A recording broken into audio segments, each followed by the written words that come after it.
5 Chicago neighborhoods where you can buy for under $400,000 with a direct train to downtown, and I'm about to name all of them. For each neighborhood, I'm giving you the median price, the commute time, the vibe, and who it's perfect for. No fluff, just the data. By the end of this video, you'll have 5 real options you probably weren't considering, and at least one of them is going to surprise you. Let's start with the one that shocks people the most. Irving Park. Median home price right now is between $370,000 and $395,000.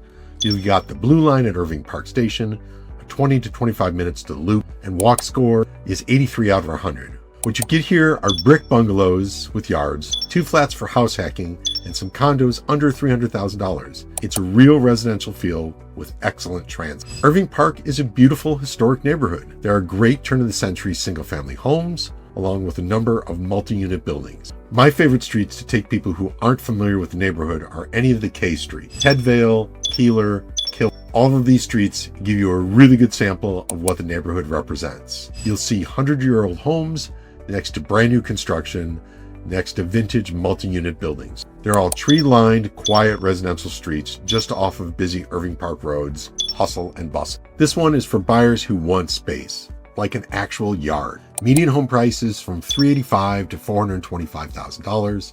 The blue line in Irving Park and Montrose is nearby, with bus routes along Irving Park and Milwaukee Avenue. Walk score is 78 out of 100. Chicago bungalows are the signature here. The bungalow belt runs right through this neighborhood.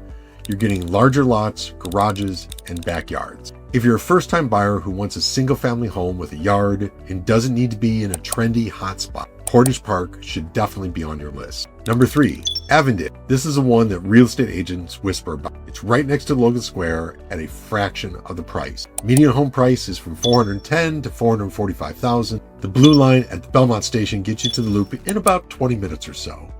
Walk score is 87 out of 100, and you're looking at similar housing stock to Logan Square. Gray stones, 2 flats, brick bungalows, but 50 to 100K less. There's a lot of buzz about Logan Square because it's really become the cool hipster neighborhood with all the great restaurants and shops and microbreweries and the amazing green space. But because of that, it's in high demand, so the prices reflect. As you move north along the blue line, Avondale, Irving Park, Albany Park, Mayfair, Jefferson Park, these are all great options where prices are still affordable, especially for first-time buyers. I actually have a personal story about this. I was living in Logan Square and started looking around to buy a single-family home, and I realized we couldn't afford one. But the next best neighborhood was just north in Avondale. Not quite as convenient or as cool as Logan Square, but so much more for our dollar than we could ever get in Logan Square. That's the move a lot of smart buyers are making right now. Number 4, McKinley Park. This is Bridgeport's quieter neighbor, and the prices here will still make your jaw drop.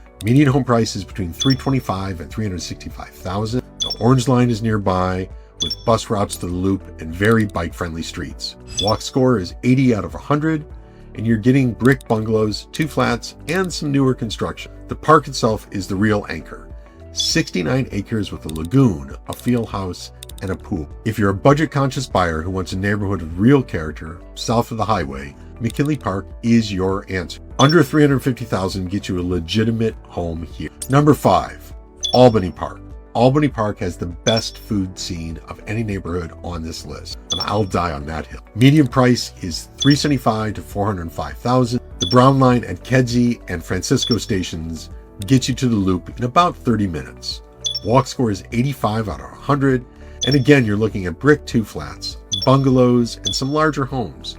And the food scene here is world-class and completely under the radar. It's hard to pick just one great restaurant in Albany Park because there are so many with a huge variety of styles and ethnic choices. But let me give you 2. First, Angelo's Wine Bar on Montrose. Aside from having a huge wine selection, they have a giant menu of Italian food, along with free jazz on the weekends. My other favorite is a little further north on Kedzie, right off the Brown Line stop, called Nuna Kebab. It's been amazing to watch this local business grow from a tiny storefront into a huge restaurant with a giant carryout business.